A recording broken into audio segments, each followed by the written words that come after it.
Hi, welcome to my channel, Math Made Easy with Laurel. I'm Laurel, and in this video we're going to talk about the scientific functions on your Texas Instrument 30XA calculator. In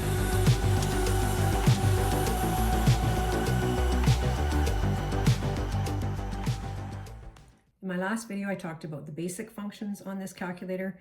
In this video we're going to talk about some scientific functions. We're going to start off with angles. You'll notice on your display that it says DEG at the top of the display. That's the default unit for angles in degrees. If you want to change to radians or gradians, you can use this button right here to do that. When you press that, you'll see that it changed to RAD for radians and GRAD for gradians. Let's go back to degrees and let's keep it in degrees for the examples we're going to do. You can change an angle that's measured in degrees, minutes, seconds to decimal degrees using this function right here above the plus sign, DMS to DD. So for example, if I want to change 40 degrees, 10 minutes, and 30 seconds to decimal degrees, the way I'm going to enter it is I'm going to use a decimal point even though it's not decimal degrees. I'm going to go 40 and then press my decimal, and then I'll put the minutes, and then I'll put the seconds. Now I'm going to change that to decimal degrees, so second function, that plus sign, which is DMS to DD, that's going to be equal to 40.175 degrees. And if we want to change an angle in decimal degrees to degrees, minutes, seconds, we're going to use this function above the equal sign. So second function equals will be 40 degrees, 10 minutes, and 30 seconds. The trig functions that are on this calculator are the sine function, cosine function, and the tangent function. Be aware of whether your angle is in degrees or radians and make sure that your calculator is also in that mode. We're just going to work with degrees. So let's say we want to find the sine of 42.5 degrees. We enter 42.5 and press sine, and the sine is 0.67559. If we wanted to find the cos of 125 degrees, we just enter the angle, press cos function, and there is the ratio, negative 0.573576, and so on. We do the same thing for tangent, but let's throw in a negative angle this time. So let's put in our angle of 32 degrees, make it negative, and then press tangent. Tangent is negative 0.624869352. There are three other trig functions that you may need to know. Those are cosecant, secant, and cotangent. And they're simply the reciprocal of these three trig functions. Your calculator does not have these functions on it. However, if, for example, we were finding the cosecant of 42.5 degrees, we would simply find the sine and then take the reciprocal. So let's do that. 42.5, take the sine, that's the sine, so the cosecant will be the reciprocal of that. Just use your reciprocal key. So the answer would be 1.4802. Similarly, if I was finding the secant of an angle, so instead of finding cos, I want to find the secant of that. To do that, I would find the cos, and then I would use my reciprocal key. So 125 degrees, find the cos. That's the cos of 125 degrees. If I want to know the secant of it, I just take the reciprocal.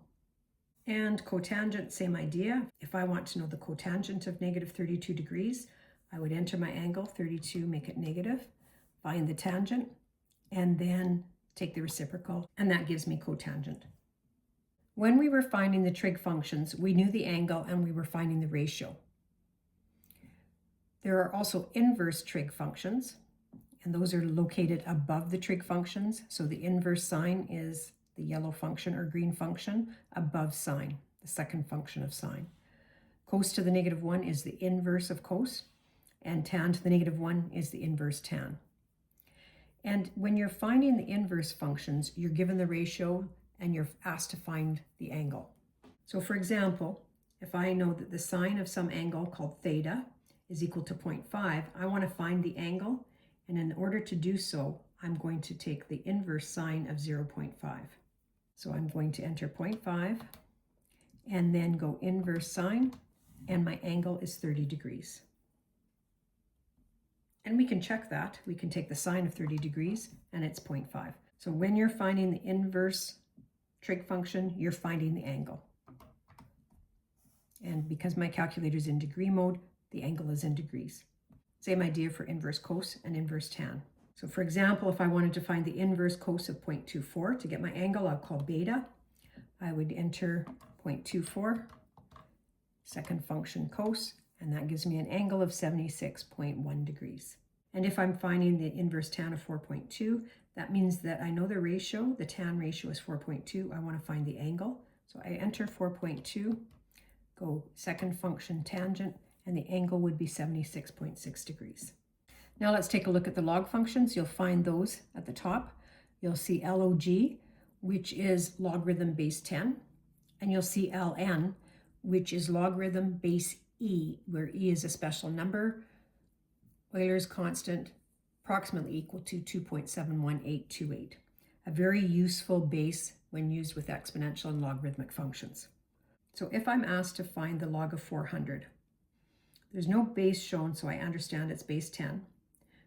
What I'm being asked is what exponent must 10 be raised to equal 400. So I simply put in 400 and then the log function, and it tells me 10 must be raised to the power of 2.602 to equal 400. Let's find the log of 0.06, and that's equal to negative 1.22. We could also find the natural log of either of these numbers, so we do it the same way, 400, natural log, and when we find a value when it's natural log, I'm finding the exponent to which a special number called e must be raised to equal 400. We'll do it with 0.06 as well, natural log. So the natural log of 0.06 is negative 2.81. Above the log functions, you'll have exponential functions, and that's considered the inverse log function. So instead of finding the exponent when I press log, if I use 10 to the x, I know the exponent and I'm finding the quantity. So for example, if I have a question that says log of q is equal to 4.8, I'm finding this quantity. Q will equal the inverse log, which is 10 to the 4.8. So that's what I'm doing when I'm doing an inverse log function. I'm doing an exponential function. When I use that function, I don't put the 10 in. I just put the exponent, 4.8, and press second function log, and it will be 63,095.73445.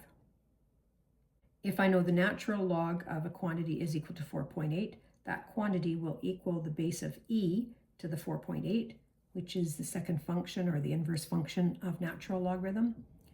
So I can find that just by entering 4.8 and then go second function ln, and it will be 121.51. The next function I want to talk about is factorials, and the factorial button is x to the exclamation mark, which is above the 3, and that's a special function. I'll just show it with a number. If I had 5 factorial, that means 5 times the next lowest number, which is 4, times the next lowest is 3, times 2, times 1. So I could multiply all of these to get a value, or I could simply use this function. Factorials are used in certain formulas, so it's important that you know how to find factorials using your calculator, especially when you get into really large numbers. So let's just try this. 5 second function factorial is 120. Let's just check that. Does 5 times 4 times 3 times 2 times 1 equal 120? Yes. Along the line with factorials, we have formulas or functions for combinations and permutations. And both combinations and permutations are ways to select a certain number of items from a set number of items. So how do we select our items from n items? With combinations, the order doesn't matter. With permutations, the order matters. So they're a little bit different, and let's do an example of each. If we wanted to find how many ways there are to choose 3 items out of 10 items when order doesn't matter, we would use this formula, and that function on our calculator is above the 8, NCR. So we're going to start by entering 10, then press that function, and then press 3 equals. So therefore there are 120 different ways to choose 3 items from 10 when order doesn't matter. With permutations, order does matter, and we have a different formula above the 9. So let's find the number of permutations. So we start off by entering 10, and then second function 9, which gives me permutations, and enter 3 equals. There are 720 ways to select 3 items out of 10 when the order is important. When you're dealing with vectors, there's 2 ways to express vectors. One is with rectangular coordinates, and the other is with polar coordinates. With rectangular coordinates, you will be given the values of x and y, so the horizontal distance and the vertical distance. So for example, we could represent a vector that has an x value of 4 and a y value of 3. So the rectangular coordinates are the x and the y values. If we want to change that to polar notation, we would express the magnitude, which we call r, and the direction, or the angle, which we call theta.